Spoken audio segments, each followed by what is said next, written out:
This guy is actually just... Dog, Are you moistening my buttocks? in your belly mark. Yes. Oh, thank you. Sounded like you were offended by that, but He's just following me, but like my direct line behind me. So I just look behind and this guy was following my... He's been shot. Fuck's sake. I'm just gonna say it. My love for Howl Let Loose is starting to return. Okay, don't get me wrong, I never stopped liking the game, but I definitely found myself being more and more disappointed over the last few months. With Team 17 dropping down on updates and now trying to reconfigure what they're doing, it seems like it's starting to work.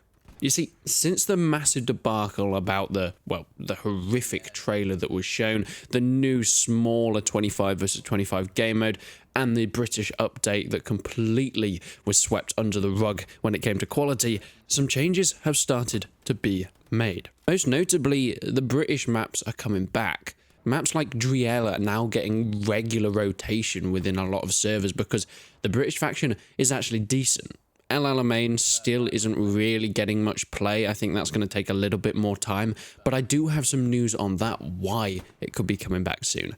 You see, public testing for patch 14.5 went live a few days ago, showing off some of the new stuff that will be coming to Howl Let Loose. First of all, we're getting a complete overhaul of what the British update means. The Alamein map is pretty much going to be redone, and it's going to be in dusk. Now, why is this important?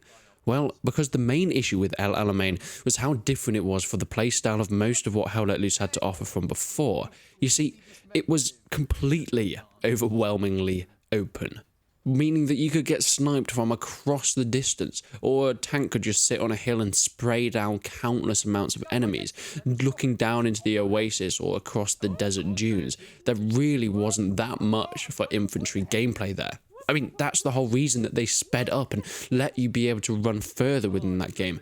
But now, the dusk means it's actually going to be playable. I don't know how playable yet, but at least Alpine Sniper can give us a little bit of a look.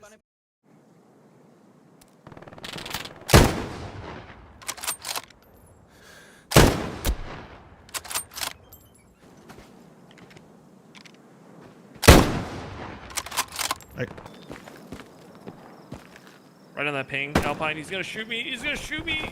I don't see him. I don't see him. Got him.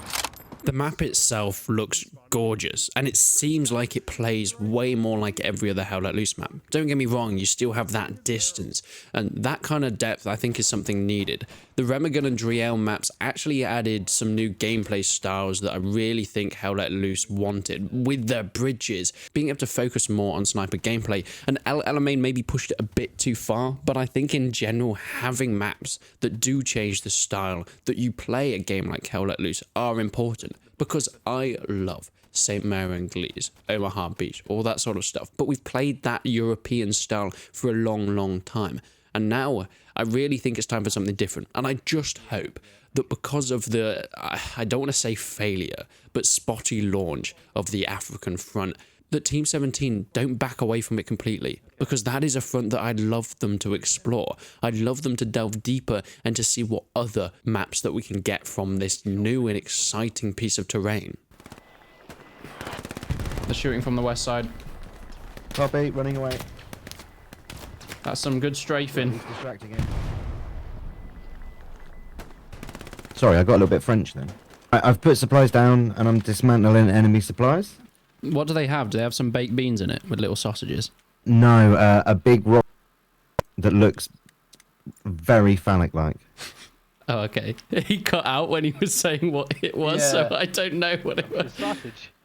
Maybe try on for It's a big size. rock that looks very phallic-like. We have an overhauler to the Lee Enfield. It was a weird start for that gun, but they've taken the Lee Enfield and swapped it with the SMLE number 4, which is just a varied version of said Lee Enfield. The gun sounds have been improved. It sounds much more like a beefy rifle now, and most of the time you're going to be getting a one-hit kill with it. It is a bolt-action rifle, so it is going to be a slower firing gun, but we have things like the Bren gun and the Lewis gun to compensate for that. Two beefy heavy machine guns that will be doing a lot for your output as a firing squad. Speaking of squads, They have completely overhauled how they look as well. Not only have there been additions to some of the other guns, like the British Thompson gun, or the Bren gun now has a bipod, which thank God, because it was impossible to use otherwise, but the look of your squads will be completely different now. The British Desert uniform has been added in, and the German Africa Corps uniform has been added in. And they completely immerse you within this map. It felt a little bit weird for everybody to be running around in these, I guess, European sort of uniforms made for camouflaging in France and Denmark, so on and so forth. But now we actually have some uniforms that were made for the African front and actually kind of makes a little bit more sense, which I guess is great for a game that is trying to be somewhat realistic.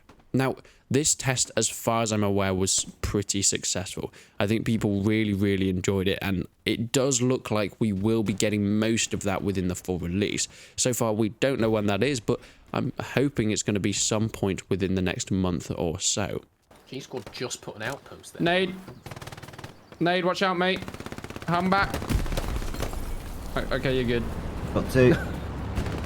He was not hanging back. No, he was enjoying his molotoving.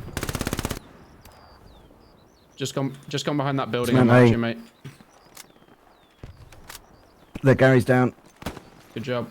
Yeah, he's right side of this that building. Oh my god, I've hit a tank and a pole. I'm gonna smoke the road and come over and try and meet you. Copy, I'm going at the top of this house and clearing it. He's up in the top of this building. James, can you make it over there's to one where guy we are? lingering. He's dead. More infantry down that way. Oh my god, look to your right, James. There's a guy in the air. Alright. Just coming down. A guy just flew really high. Yeah, okay, I'm glad I've definitely recorded that bit. Overall, I think there is an incredibly positive spin that we can put onto the future of Hell Let Loose. Whilst I've made a lot of negative videos recently, I thought I'd make something a little bit more positive, as I've started to really enjoy getting back into it and delving deep into how Team 17 are changing it. Consequently, we will be getting a new community manager very soon, as Wombat Medic has left, so it'll be interesting to see how that changes, see how the communication fares, whether it's going to be improved or how these public playtests are going to be promoted, because I know a lot of people don't get into them that really want to. But if you don't mind me, I'm going to go back and do a bit more sniping. It's a lot of fun, what can I say? Oh, finally a Gary. That was me in the gay club. Fuck, I said that. Did you say that in command chat? That was me in the gay club. Completely out of nowhere. Enemy garrison able marker in the G. I can't even repeat myself. That's too embarrassing.